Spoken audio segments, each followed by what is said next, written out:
¿Qué tal, chicos? ¿Cómo están? Muy buenos días. Estamos en una nueva edición del curso de literatura, ¿no es cierto? Bueno, saludarlos a cada uno de ustedes, la más cordial bienvenida. Después de estas 2 semanitas de descanso que hemos tenido, descanso merecido, lógicamente, por todos los trabajos que vienes haciendo. Además, considerando que estamos ya iniciando con esta clase, ya el tercer bimestre, pues, ¿no? En todo caso, estaríamos comenzando con precisión la quinta unidad, ¿ya? Y para esta unidad se me ha recomendado lo siguiente que ya voy a pasar a explicar, ¿no es cierto? En esta unidad, chicos, vamos a desarrollar fundamentalmente dos cursos en uno. En este caso, ustedes han visto que en la unidad anterior solamente desarrollé literatura.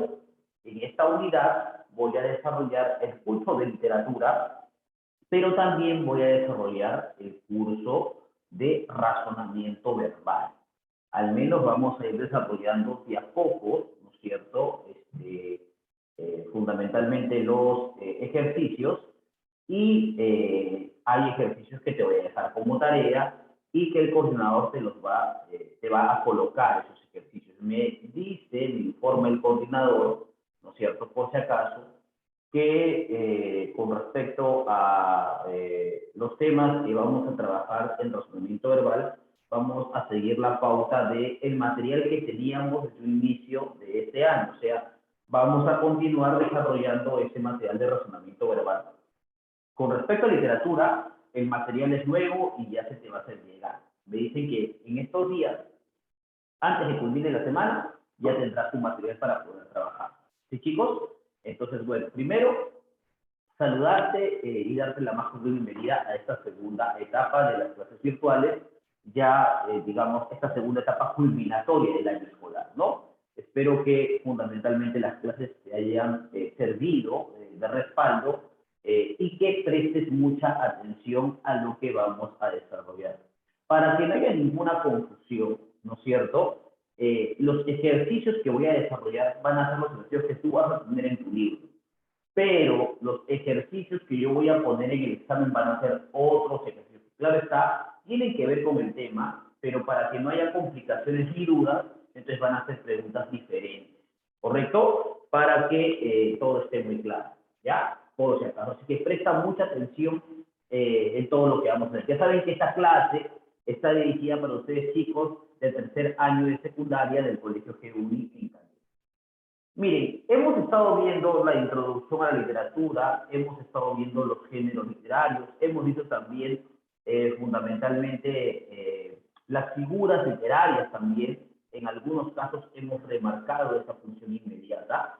Y como tema número 3 vamos a desarrollar ya específicamente cada género literario. Empezaríamos el día de hoy desarrollando lo que es el género épico, ¿no? Que ya hemos visto en su momento de dónde proviene la palabra epos, ¿no es cierto? Y cuáles son las especies que constituyen el género épico.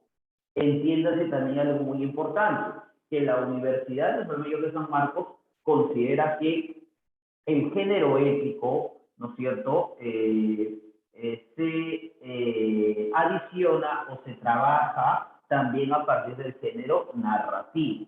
Entonces, cuando hablamos del género épico, para San Marcos también es género narrativo. ¿Correcto? Entonces vamos a empezar a desarrollar el día de hoy, ¿no es cierto?, este tema fundamental, este tema importante, ¿no es cierto? Entonces, por acá tengo agregado el material, las diapositivas que te voy a transmitir. Vamos a desarrollar las diapositivas y finalmente las preguntas que tienes en tu libro, ¿cierto? Que también lo vamos a trabajar ahora. Entonces, eso es. Entonces, chicos, paso a compartirles de una vez las diapositivas para poder trabajar con este tema que corresponde al género ético, ¿correcto? Entonces, por acá paso a compartirles las diapositivas que vamos a trabajar el día de hoy, considerando que el género épico es el género considerado el más antiguo dentro de la historia de la literatura, y también considerando que cada especie, con conforma el género épico tiene un asidero histórico. Ahora ustedes se preguntarán por qué. Porque cada especie épica se ajusta a un contexto o a un periódico, a un periodo histórico importante, ¿no es cierto?, dentro del proceso de la literatura, ¿no es cierto? Entonces, fundamentalmente hay que decir lo siguiente, ¿no? Cuando hablamos del género épico, estamos hablando del primer género planteado por Aristóteles, que había explicado en clases anteriores que lo complicado para Aristóteles fue fundamentalmente plantear o hablar sobre el género épico, ¿no es cierto? Y clasificar esas especies del género épico a partir de construcciones orales, ¿no? No era para nada fácil. Entonces, el trabajo de Aristóteles hace que este sea considerado pues, el padre de la literatura. Ahora, es importante, chicos, recordarles lo siguiente. Primero, hoy vamos a definir el género épico a partir de sus contextos históricos. Como te decía, siendo el género épico el género fundamentalmente más antiguo de la literatura, tiene lógicamente una clasificación histórica. Cada especie épica se ajusta a las necesidades de cada periodo histórico de la literatura universal, ¿no es cierto? Y también es importante analizar las especies épicas de acuerdo a las necesidades coyunturales de la época, ¿no? Entonces, claro, cada especie épica es necesaria e impuesta de acuerdo al contexto histórico en el cual se vivía por esa época. Eso es lo que vamos a demostrar y lo que vamos a desarrollar. ¿A qué le llamamos género épico? Como decía, el género épico es considerado como el género más antiguo dentro de los géneros narrativos, porque presenta hechos legendarios o ficticios de forma objetiva. Cuando hablamos de forma objetiva, estamos manifestando que el narrador se puede involucrar en la historia o que el narrador empieza a contar, digamos, la historia a través de los versos. Hay que recordar que por estos tiempos el género épico se producía en verso, ¿no es cierto? Eso es muy importante. Y además, independientemente que esto se produjera en verso, sí contaban una historia que tenía un asidero histórico, ¿no? Entonces se contaban de forma objetiva a pesar de que se desarrollaban en verso y se desarrollaban en un tiempo y en un espacio determinado, ¿correcto? La épica es una narración en verso o prosa que cuentan hechos y hazañas de héroes como personas populares, quienes presentan los ideales de una época y una sociedad completa. Esto quiere decir fundamentalmente que cada historia de la época clásica griega se ajustaba a las necesidades tradicionalistas de los griegos y también se ajustaban a las necesidades históricas de los procesos sociales en los que acontecía o en los que experimentaba fundamentalmente Grecia. Hay que recordar que el género épico surge en el siglo II, estamos hablando más o menos del periodo jónico. Entonces, estamos hablando que en ese periodo había, recién se estaban formando las polis o ciudades griegas. Entonces, estos relatos, estos mitos o estas narraciones servían para fortalecer la identidad de los griegos dentro de un territorio que recién se empezaba a formar, ¿no es cierto? Por eso es que dentro del género épico podemos tocar dos temas fundamentales, el tema de la guerra y el tema de la religión. Por ejemplo, uno de los mayores, digamos, representantes del género épico va a ser Homero. Y Homero desarrollaba fundamentalmente epopeyas heroicas. Mientras que, ¿no es cierto? Mientras que Hesíodo va a desarrollar, pues, epopeyas religiosas, ¿no? Relacionadas con los dioses griegos y cómo estos intervienen en la vida de los seres humanos o individuos, ¿no? Por acá está Hesíodo y Hesíodo te hace recordar lo siguiente, que la palabra épico proviene del griego epos, que significa narrar o contar. De hecho, se le llama género épico porque fundamentalmente registra las historias o las acciones que, digamos, se experimentaban en la época, pero estas acciones que se registraban de manera fundamentalmente oral, ¿no? Eso es lo que inmediatamente podemos manifestar también. Ahora, dentro del género épico, y ya habiendo definido el género épico, que cuenta historias de manera objetiva, que puede estar construida en prosa y en verso, y además que puede tener dos vertientes, una histórica o bélica y una, digamos, corriente religiosa, moral, ética, tradicionalista. Podemos, a partir del género épico, encontrar a sus especies. Hay que recordar que cada especie épica se ajusta a una necesidad histórica. Por ejemplo, la primera especie ética que surge en el periodo jónico de la literatura, se le llama jónico porque el dialecto griego que se utilizaba en esa época era el dialecto jónico, ¿no es cierto? Los jonios era un pueblo de la griega, de la Grecia, perdón, de la Grecia tradicional, de la Grecia antigua, ¿no? Y lo que se destaca en esta época es que recién Grecia se estaba conformando en ese gran imperio que posteriormente se va a convertir. Entonces, claro, la primera especie ética que vamos a encontrar es la epopeya. La epopeya se refiere pues a las hazañas que se dieron en la Edad Antigua y por lo general tiene carácter místico, ¿no? Sus personajes, por si acaso, son dioses y seres mitológicos, ¿cierto? O también fundamentalmente son personajes que luchan para preservar su identidad nacional o para preservar la fama o para ser recordados. Por eso muchos de ellos se involucran en la guerra, ¿sí? Pero claro está que también intervienen los dioses, ¿no? Dentro de estos relatos, dentro de estos mitos, dentro de estas narraciones. A pesar de su extensión, fueron memorizados y transmitidos de manera oral, de generación en generación por un largo periodo. Ahora, se imaginará pues lo complicado que era memorizar, ¿no es cierto?, estos episodios o estos relatos, siendo minucioso, ¿no?, para recordar cada acción y cada personaje. Para ello, se utilizaba, ¿no es cierto?, lo que se va a conocer posteriormente como en los epítetos, ¿no?, que eran fórmulas, digamos, narrativas para recordar a los personajes de otra manera o bajo otras formas, ¿no? Por ejemplo, Aquiles, personaje principal de la Ilíada, también se le denominaba el de los ligeros.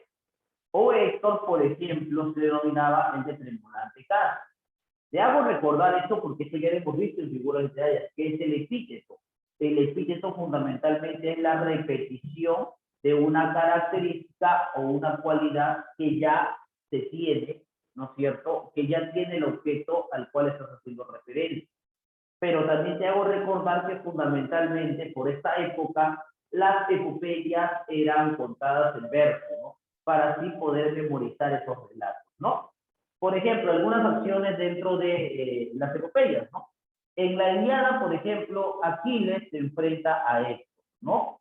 Lógicamente que Aquiles se enfrenta a Héctor porque Héctor es quien mata accidentalmente a Patroclo, creyendo que Patroclo era Aquiles, ya que Patroclo en la Ilíada, ¿no es cierto?, se va a colocar las armaduras de Aquiles, ¿no?, para participar en la guerra, ¿no es cierto? Ahí está.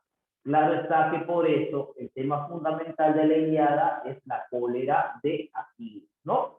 También vamos a encontrar a Poseidón cuando castiga a Ulises. Hay que recordar que si Ulises se demora 25 años para llegar a Ítaca, es también por la intervención de Poseidón, ya que no solamente Ulises era muy altanero como el dios del mar, sino que además hirió a uno de sus hijos, el cíclope Polifemo, ¿no es cierto?, en una de estas acciones fundamentales. Entonces, la epopeya, por si acaso, registra las acciones de ciertos personajes y de los dioses de la mitología griega, ¿no es cierto? Y esto es cierto. Los hombres no pueden escapar a la decisión y a los designios de los dioses. Pero fundamentalmente la epopeya está relacionada con la edad antigua. Esa es la primera especie ética. Luego vamos a encontrar al cantar de gestas. Si la epopeya se registra dentro de la edad antigua, los cantares de gestas se van a registrar en la edad media. ¿Correcto? Precisamente se le llama cantar de gesta porque es la canción de un pueblo, de un territorio. Gesta, que quiere decir fundamentalmente la canción de una nación, ¿cierto? Y lógicamente que a diferencia, por ejemplo, de la epopeya, donde fundamentalmente se registran a hombres, semidioses, a héroes y fundamentalmente a dioses que intervienen en la vida de los hombres, aquí los personajes principales van a ser los caballeros medievales, ¿no es cierto? Que fundamentalmente luchan por el honor y por enaltecer el nombre de su nación, ¿no? Por eso es que el cantar de gesta, ¿no es cierto?, se relaciona mucho con la Edad Media, ¿no es cierto? Cantar de gesta, en la época medieval se hicieron numerosos poemas para cantar los días de los héroes o del origen de la formación de las distintas naciones en el mundo, deteniéndose en los castillos, ¿correcto? Y en los pueblos para cantar. ¿Qué eso significa? Hazaña heroica de los reyes. ¿Ves? Estos poemas eran recitados por juglares y por lo general eran de carácter anónimo. Ahora, ¿por qué eran de carácter anónimo? Primero, por el espíritu colectivo que tenían estos cantos, ¿no? De hecho, cada persona que se siente identificado con ese territorio tenía el derecho, el deber de transmitir estas historias desde, digamos, un aspecto oral, ¿no es cierto? Como una tradición viva. Pero también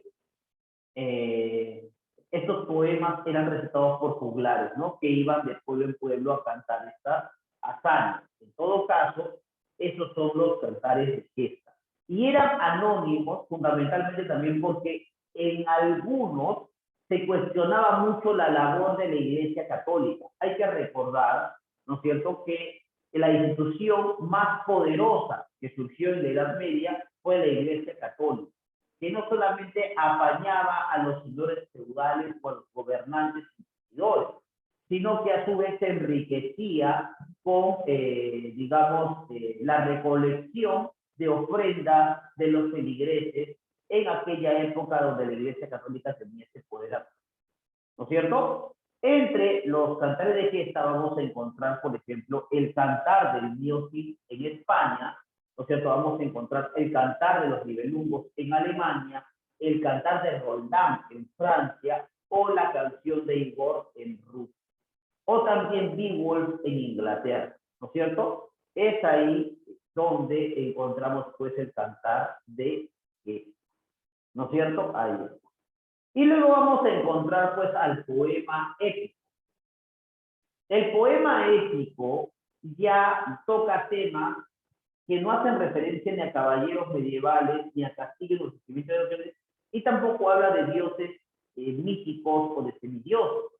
El poema épico habla sobre temas modernos, ¿no? Como por ejemplo temas religiosos, temas relacionados con la política, temas relacionados, por ejemplo, con la ilustración. Por eso es que el poema épico se relaciona ya con los tiempos modernos, ¿no? Se relaciona también con la ética romana, con las reminiscencias y con la rima consonante.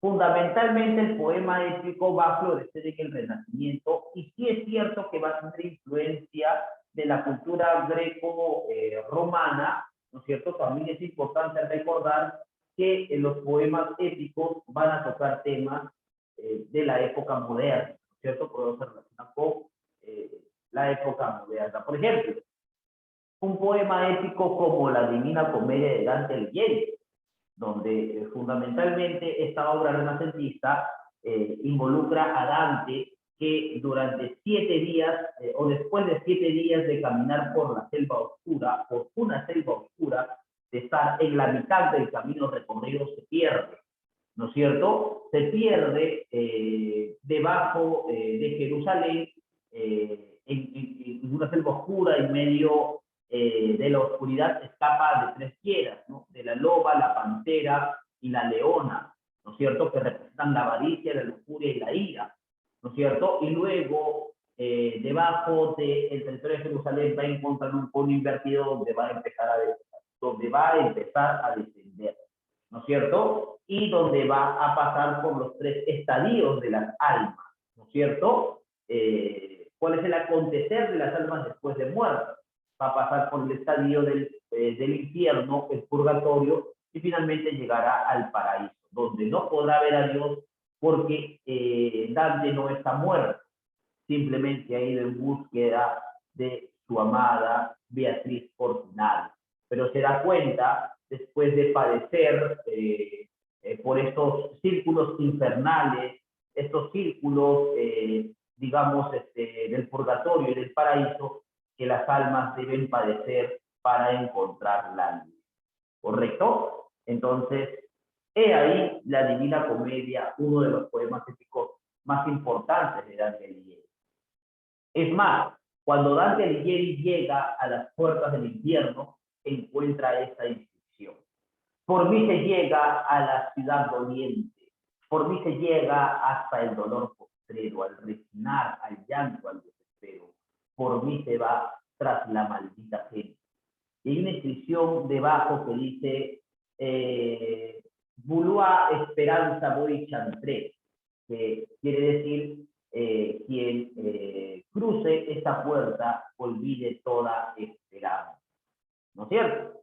Esas son las inscripciones que había en las puertas del infierno cuando Dante se sumerge a esta oscuridad de los 9 círculos del infierno, y donde Virgilio pues lo va a acompañar, ¿no es cierto?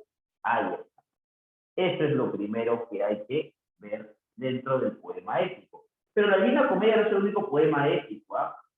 Vamos a encontrar también, por ejemplo, a Jerusalén liberada de Torcuato Tasso, o digamos, Orlando Furioso de Ludovico Ariosto, o vamos a encontrar también, por ejemplo, dentro de los poemas épicos, a ver, podemos encontrar dentro de los poemas épicos podemos encontrar también a la Araucana de Alonso del Cilla, también podemos encontrar a la Araucana de Alonso del Cilla, por si acaso. ¿Ya? Esto también es importantísimo para que de alguna u otra manera no se olvide, ¿sí? No se olvide. Ahí. Entonces, eso es lo que fundamentalmente tenemos que recordar, ¿correcto? Eso es lo que fundamentalmente tenemos que recordar. Entonces, hasta acá, 3 especies épicas, ¿no es cierto? Y hasta aquí también, y esto es muy importante, hasta aquí el género épico como tal, ¿no es cierto? Ahí. Ahora, hay algunas preguntas que están en tu libro y que yo las he colocado en las diapositivas. ¿Cómo se llamaba el Cid? Bueno, el personaje principal del Cantar de Gesta, el Cantar del Mío Cid, ¿no es cierto? Va a ser fundamentalmente el Cantar del Mío Cid. El personaje principal va a ser Rodrigo Díaz de Vivar, un noble, ¿no es cierto? Fundamentalmente un noble que trata de buscar el honor o recuperar el honor quitado por el rey Alfonso X, ¿no? El rey Alfonso X le quita esa posibilidad al Cid, ¿no es cierto?, de recuperar su honor porque es acusado el Cid de traición. ¿Cómo se llamaba el Cid? Se llama Rodrigo Díaz de Vivar. Tenía fundamentalmente a sus hijas que se llamaban Elvira y Sol, y a su esposa que se llamaba Jimena, ¿no? Eso es importante, por ahí te lo hago recordar para que no te vayas a equivocar, que no te vayas a confundir, ¿correcto? Para que no te vayas a equivocar, que no te vayas a confundir. ¿Cuál es la especie de la Eneida? La Eneida es una epopeya escrita por Virgilio, adaptada e influenciada de las epopeyas, la Ilíada y la Odisea, ¿no es cierto? Ahí está. ¿Y cuáles son las especies del género épico? Ya sabes, ¿no? Las especies son epopeya, que surge en la Edad Antigua, Cantar de Gesta, que surge en la Edad Media, y el poema épico, que surge en la Edad Moderna. ¿No es cierto? Ahí está. Eso es muy importante recordar. Conclusiones del tema del día de hoy. El género épico tiene trascendencia histórica, no solo porque las historias que cuentan se contextualizan con eventos históricos existentes. Ya hemos visto que cada especie épica se relaciona fundamentalmente con un periodo de la historia, ¿no? Con un periodo de la historia. Eso es importante. Sino que a pesar del tiempo y de la realidad, estos han trascendido, ¿no? Hasta la actualidad. Porque, por ejemplo, en la actualidad estas obras sí tienen un remanente histórico, pero ya no están escritas en verso, sino ahora están en prosa. ¿Correcto? Ahora están en prosa. Las especies épicas surgen en determinados momentos, contextos y necesidades sociales. Claro. Por ejemplo, ¿por qué surge la epopeya? Surge para no solamente contar las hazañas de los héroes, sino para también resaltar la identidad nacional de los griegos en una época donde recién se estaban formando las polis o ciudades, ¿no es cierto? Y, por ejemplo, el Cantar de Gesta fundamentalmente narra el origen de ciertas naciones dentro del contexto medieval, los denominados feudos, donde los personajes principales son caballeros andantes, que también son denominados, pues, señores feudales, ¿cierto? También son denominados héroes, donde luchan por su honor. Y claro está que el poema épico que registra ya temas fundamentalmente, que registra temas fundamentalmente más actuales, como la política, la religión, la cultura, la sociedad. Es por ello, ¿no es cierto?, que cada especie épica surge en un determinado momento y por necesidades, la literatura se vuelve un registro sociocultural de la vida. Es por eso que el género épico es el género más antiguo que existe, ¿no es cierto? Para los que recién, usted está en tercer año, recién están viendo literatura, pues hay que recordar esos procesos, ¿no? Y el género épico es el género más antiguo que va a dar inicio a la creación del posterior género narrativo. Ojo, que para San Marcos el género épico también es considerado el género narrativo, por si acaso. O sea que dentro del género épico también podemos encontrar a las novelas, a los cuentos, los mitos y las leyendas. ¿Correcto? No hay una distinción. Listo, muchachos. Y esa era la teoría que teníamos que ver el día de hoy. Como tengo que desarrollar literatura y desarrollar tus preguntitas, entonces vamos a desarrollar las preguntas del libro y posteriormente vamos a desarrollar una parte de razonamiento verbal. ¿Correcto? Así que vamos a desarrollar entonces las preguntitas de tu libro. Vamos a desarrollar las preguntitas de tu libro. Acá vas a encontrar una pequeña teoría, ¿no es cierto? Que te convido que la leas, ¿no? Para que te vayas enterando de qué estoy hablando, ¿sí? Para que te enteres de lo que estamos hablando, fundamentalmente es esto. Y por acá vamos a desarrollar. Ya sabemos que el Cid se llamaba Rodrigo Díaz de Ibar, que la especie de Leila es una epopeya, que las especies de género épico son, digamos, epopeya, cantar de este poema épico, y sabemos que la especie de Beowulf es un cantar de, ¿no es cierto? Ahora, lo que tienes que ayudarme a hacer, y esto lo tengo que hacer con esto, es relacionar las especies con sus respectivos ejemplos. Por ejemplo, en epopeya voy a encontrar fundamentalmente la Odisea, voy a encontrar a la Ilíada, ¿no es cierto? Por acá, para que no haya ningún inconveniente, a ver, por acá, a ver, creo que, ya, mira, lo que vamos a hacer es lo siguiente, voy a borrar esta parte de acá para que pueda yo escribir de manera correcta esto, no hay problema. Por ejemplo, epopeya, la Odisea. Epopeya, la Ilíada. Epopeya, no, nada más, esas son las dos únicas epopeyas. Cantar de Gesta, encontramos Beowulf, que es el cantar de gesta inglés. Vamos a encontrar el cantar del mío sí. Y vamos a encontrar los Nibelungos. Los Nibelungos, el cantar de los Nibelungos. Cantar alemán. Y luego en poema épico vamos a encontrar a la Divina Comedia, escrito por Dante Alighieri, y la Araucana de Alonso de. ¿Correcto? Mira, qué curioso, ¿no? En la época de la Edad Media, las obras o los cantares de gesta no tenían autor definido. En el Renacimiento sí. Por eso es que también al Renacimiento se le reconoce o se le conoce como el renacer de lo clásico. Y también el renacer de, digamos, el renacer de la libertad de expresión, ¿no? Una libertad que había sido restringida, digamos, gracias a las huestes de la Iglesia Católica, ¿no? Por si acaso. ¿Ya? Listo, ya sabes lo que tienes que completar ahí en tu libro. Ahora, mira, me piden, ordena, me dicen, ordena correctamente las letras y encontrarás una obra. La obra, fundamentalmente, ¿de quién? De Dante Alighieri, que es la Divina Comedia. Ahí está, la Divina Comedia. Listo. Eso es, ¿ya? Por si acaso. Muy bien, y ahora sí voy a cerrar por acá esto y vamos a responder las preguntitas que corresponden. Vamos a responder a las preguntitas. A ver, dice, éticos, ¿qué significa?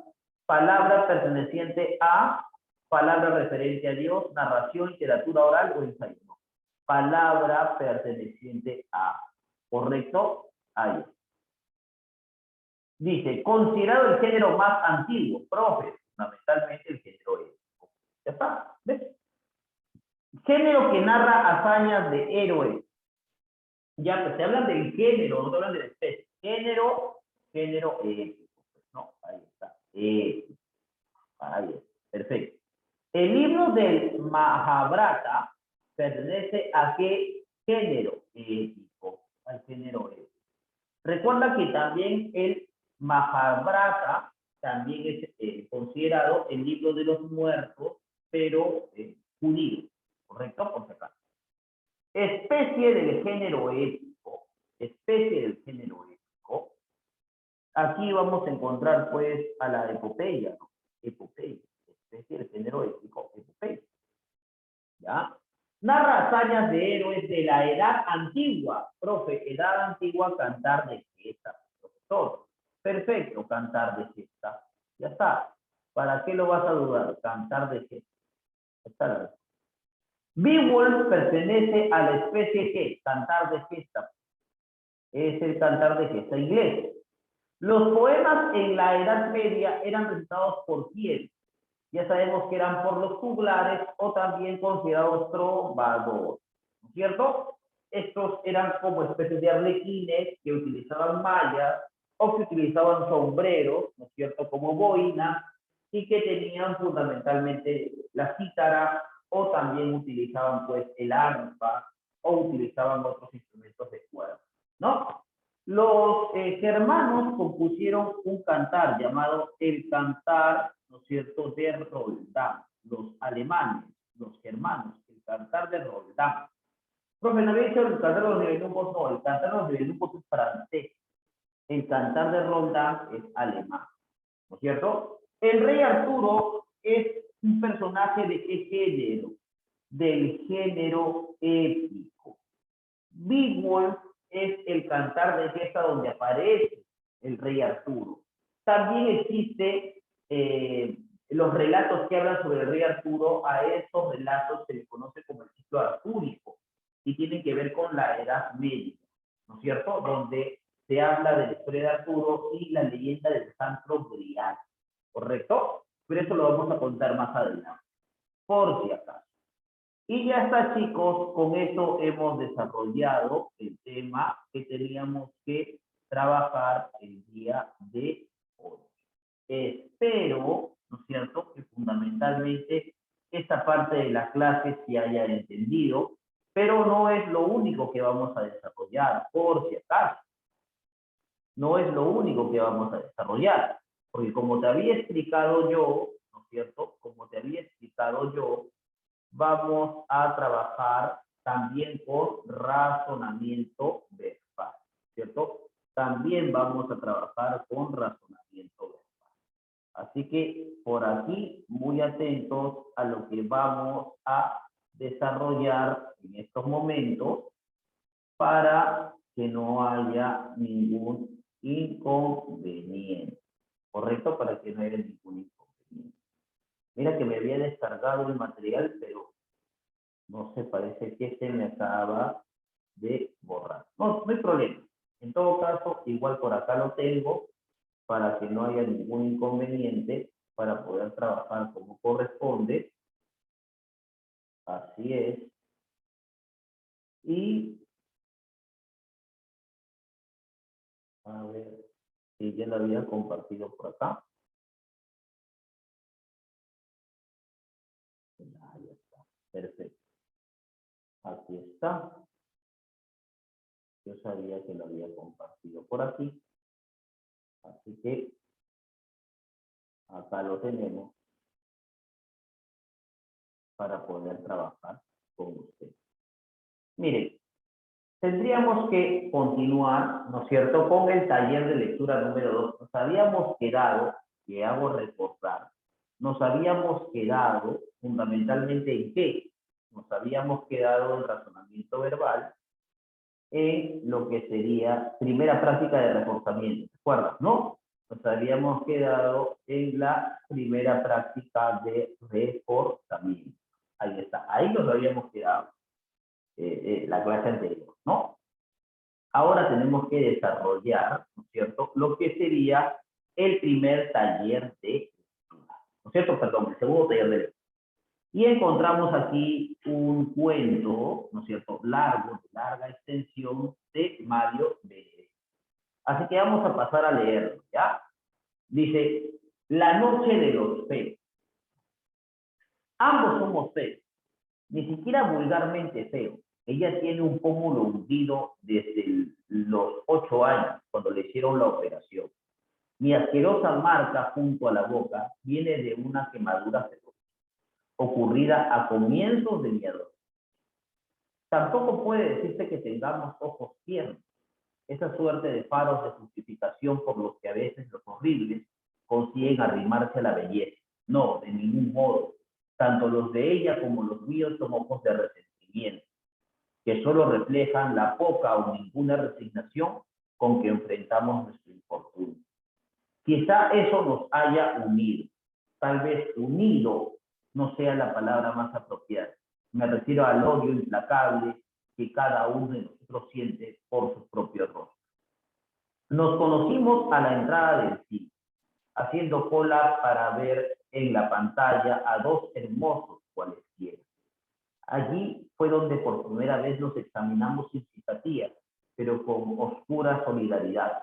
Allí fue donde registramos, ya desde la primera ojeada, nuestras respectivas soledades.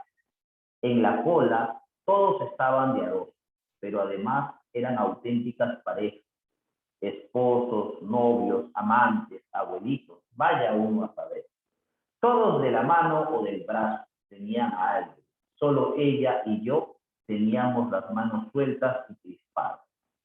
Nos miramos las respectivas fealdades con detenimiento, con insolencia, sin curiosidad.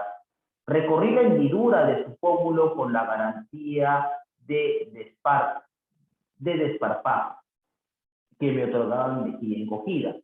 Ella no se sonrojó. Me gustó que fuera dura, que devolviera mi inspección con una ojeada minuciosa a la zona lisa, brillante, sin barba de mi vieja quemadura. Por fin entramos. Nos sentamos en filas distintas, pero contiguas. Ella no podía mirarme, pero yo, aún en la penumbra, podía distinguir su nuca de pelo rubio, su oreja fresca bien formada. Era la oreja de su lado normal. Durante 1 hora y 40 minutos admiramos las respectivas bellezas del rudo héroe y la suave heroína. Por lo menos yo he sido siempre capaz de admirar lo lindo. Mi animadversión la reservo para mi rostro y a veces para mí. También para el rostro de otros feos, de otros espantajos. Quizá debería sentir piedad, pero no puedo. La verdad es que son algo así como espejos. A veces me pregunto qué suerte había corrido el mito si Narciso hubiera tenido un pómulo hundido, o el ácido le hubiera quemado la mejilla, o le faltara media nariz, o tuviera una costura en la frente. La esperé a la salida.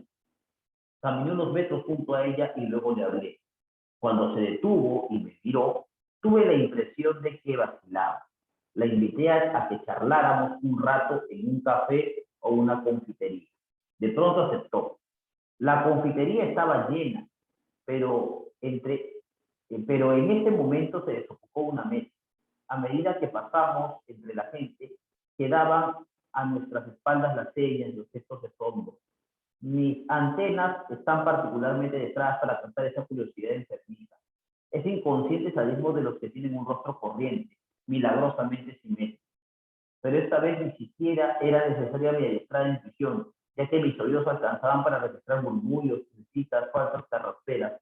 Un rostro horrible y aislado tiene evidentemente su interés, pero dos fealdades juntas constituyen en sí misma un espectáculo mayor, poco menos que coordinado, algo que se debe mirar en compañía, junto a uno o una de estos bien parecidos con quienes merece compartirse el mundo. Nos sentamos, pedimos 2 helados, y ella tuvo coraje, eso también me gustó, para sacar del bolso su espejito y arreglarse el pelo, su lindo pelo. ¿Qué está pasando?, pregunté. Ella guardó el espejo y sonrió. El pozo de la mejilla, el pozo de la mejilla cambió de forma. Un lugar común, dijo, tal para cual. Hablamos largamente. A la hora y media hubo que pedir 2 cafés para justificar la prolongada permanencia.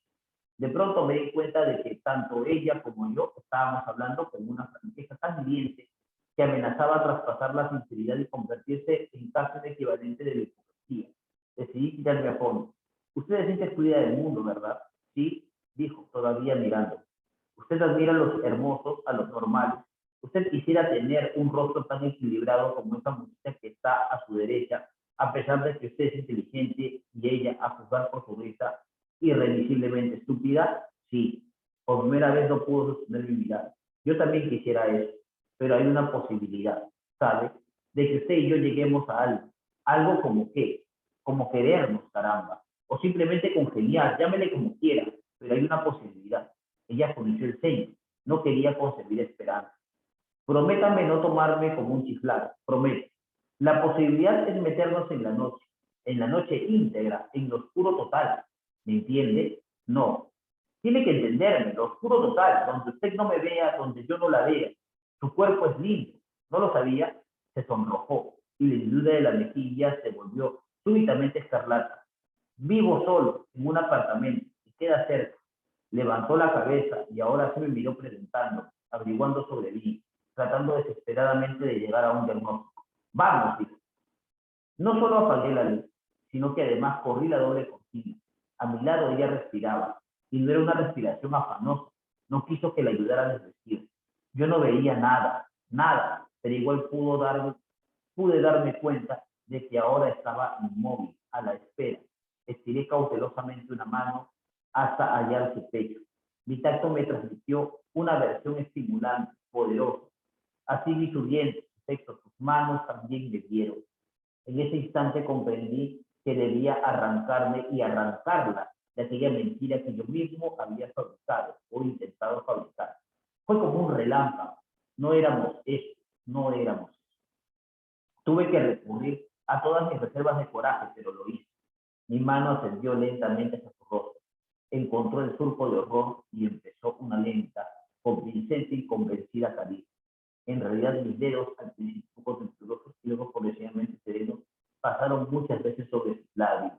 Entonces, cuando yo menos lo esperaba, su mano también llegó a mi cara, pasó y repasó el posturón y el pellejo liso, esa isla sin barba de mi marca siniestra. Lloramos hasta el alma, desgraciados, felices. Luego me levanté y descorrí la cortina. Ahí está. Excelente, ¿no? Muy buen cuento de Mario Benedetti. En el primer párrafo, ¿no? El término marca, ¿qué significa? ¿Qué significa el término marca en el primer párrafo? Mi asquerosa marca junto a la boca. Mi asquerosa marca junto a la boca. Debe ser de una cicatriz, ¿no? Cicatriz, pues, ¿no? Alternativa E. Fundamentalmente es la alternativa E. ¿No es cierto?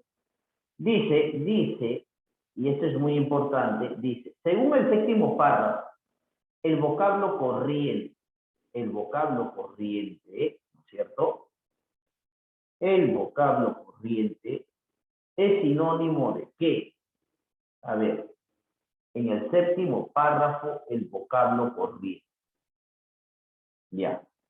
A ver, entendamos por acá, a ver, en el séptimo párrafo. Ya vimos el primer párrafo, el segundo párrafo, tercer párrafo, cuarto párrafo, quinto párrafo, sexto párrafo, séptimo párrafo. A ver, la confitería estaba llena, pero en ese momento se desocupó una mesa. A medida que pasábamos entre la gente, quedaba a nuestras espaldas las señas de gestos de asombro. Mis antenas estaban particularmente detrás para cantar esa curiosidad enfermiza. Esa curiosidad de enfermiza. Dice ese inconsciente sadismo de los que tienen un rostro corriente, ¿no? ¿Qué significa en todo caso rostro corriente? Es una pregunta que se hace aquí. ¿Qué implica el tener rostro corriente? O sea, un rostro común, ¿no? En todo caso, un rostro común, un rostro normal. Alternativa A. Perfecto. Los protagonistas del relato tienen en común ¿qué? ¿Qué tienen en común los protagonistas del relato? Ambos son ¿qué cosa? Ambos están solos. A pesar de, claro, como consecuencia de la fealdad, ambos están solos. Ambos son solos. Según el texto, generalmente ¿qué?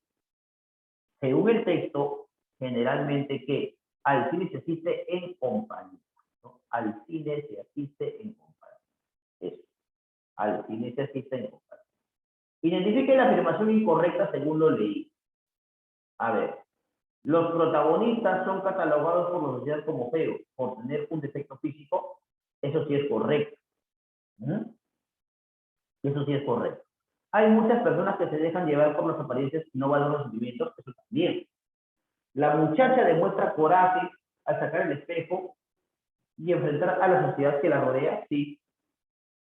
El cine puede ser un medio para difundir errores y estereotipos de belleza en la sociedad. Claro. Como ver, por ejemplo, una película y ver un tipo bello, hermoso dentro de la pantalla grande, ¿no? Como el personaje principal. La blonda cabellera de la muchacha fue lo que finalmente enamoró al protagonista del texto. No, creo que fue su valentía, su coraje, ¿no? El hecho de ser feo y de alguna u otra manera mirarse el espejo. Creo que eso es lo incorrecto. Eso no fue lo que terminó de enamorarlo, ¿no? Fue su valentía. ¿No es cierto? Dice, a partir del texto se puede afirmar que para que una persona con baja autoestima, a ver, a partir del texto se puede afirmar que para una persona con baja autoestima, un defecto físico, ¿qué? Un defecto físico definitivamente podría ser motivo de frustración, si tiene baja autoestima, ¿cierto? Algo. Además, algo muy curioso, ¿no? La valentía de ambos, siendo feos, y soportar los estereotipos, también ir al cine, ¿no? Un lugar público. El autor de la lectura da a entender qué cosa. ¿Qué podemos entender a partir de lo que nos dice el autor de la lectura? Que los estereotipos de belleza pueden herir la autoestima de algunas personas, ¿no? Eso es verdad. Pregunta número 8. Pregunta número 8. Dice, si la muchacha no tuviera el pómulo hundido, probablemente ¿qué? No se sentiría marginada por la sociedad, ¿no es cierto? Si la muchacha no tuviera el pómulo hundido, probablemente ¿qué? Solo asistiría al cine, no hubiera formado una relación estable, no, sus ojos no necesitarían esperanza y amor, sentiría mucha compasión por los feos, no se sentiría marginada en la sociedad. O en todo caso no se sentiría sola, a eso se refiere. La pregunta número 9 dice, si el protagonista del relato hubiese tenido ojos tiernos, ¿qué hubiera pasado? ¿No? En todo caso, podría considerarse atractivo. Algo rescatable de ojos tiernos. Escribe el mensaje principal del cuento. Bueno, eso lo puedes hacer tú. Tal vez un breve comentario crítico sobre el contenido del cuento. Una opinión sobre lo que hemos leído, ¿no? Según su opinión, ¿qué determina la belleza o la fealdad de una persona? Eso eso también tú lo puedes hacer. ¿Correcto? Y bueno, acá hay ejercicios complementarios que lo vamos a desarrollar, pero te voy a dejar algunos que tú también vas a desarrollar. ¿Ya? Mira por acá. Dice, ojear, alojar, albergar. Perdón, hospedar, alojar y albergar son sinónimos. Por ende, la respuesta correcta aquí es la de cobijar. Ahí está. Si hubiera encontrado asilar también. Bardo, bate, poeta son sinónimos. La respuesta correcta allí sería trovador. Trovador. Ahí está. Elástico, permisivo, rígido. Elástico, permisivo, rígido. Mira, elástico, permisivo, sinónimo. Rígido, ¿con qué? Otro sinónimo. Rígido, ¿con qué? Rígido con estricto. Otro sinónimo. Ahí está. Fallo, sentencia, veredicto. Son sinónimos. Entonces ahí la respuesta correcta sería la de dictar. Dictar. Alternativa. ¿Correcto? Alternativa. Dice. Júbilo. Antónimo. Antónimo, júbilo es alegría, diversión. El antónimo de júbilo es congoja, tristeza. Dislate. Dislate implica disparate, ¿no es cierto? Disparate. En todo caso, eso sería acierto. Alternativa A. Vamos a la pregunta 7. Afrontar. Afrontar. Afrontar. Afrontar es arrostrar a una persona, ¿no? Enfrentar a lo que está, digamos, a lo que puede producir una obstaculización. Afrontar. El antónimo de afrontar, fundamentalmente aquí, sería eludir, ¿no es cierto? No tiene que ver con encarar, eludir. Lascivo. Lascivo es persona entregada a los apetitos de la carne, a los apetitos sexuales. Lascivo. El antónimo de lascivo sería en todo caso puro. Términos excluidos. Procaz. Procaz es una persona vulgar, ¿cierto? Una persona grosera. El antónimo, en todo caso, el término excluido de procaz sería fundamentalmente la alternativa de parco. Parco, que es callar. Amable. El término excluido de amable, en este caso, sería montaraz. Montaraz que tiene que ver con, fundamentalmente relativo al campo o a lo salvaje. En todo caso. Mira, te está quedando de la pregunta número 11 a la pregunta número 20. Esa va a ser, por si acaso, tu tarea. De la pregunta número 11 a la pregunta número 20. Yo ahora mismo le voy a pasar al coordinador, ¿no es cierto?, este material, y le voy a indicar también, por si acaso, ¿no es cierto?, las respuestas que hemos dado y lo que te estoy dejando, de la pregunta número 11 a la pregunta número 20. ¿Correcto? Por si acaso, muchachos. Listo, y eso ha sido todo lo que hemos tenido que ver el día de hoy. Te agradezco por la atención prestada y ya nos estamos viendo la próxima semana en otra edición del curso de literatura y de razonamiento verbal. Cuídense mucho, chao, chao, y que tengan muy buen